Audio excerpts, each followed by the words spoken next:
बाळा, फक्त 1 मिनिट. माझा हा संदेश चुकून तुझ्या समोर आलेला नाहीये.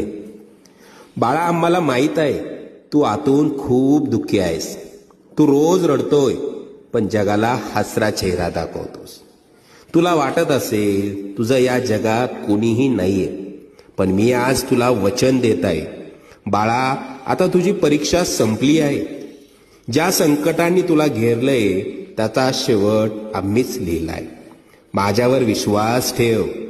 उद्याचा सूर्य तुझ्या आयुष्यात आनंदाची बातमी घेऊन येईल. आता येतील सुखाचे सोन्यासारखे दिवस.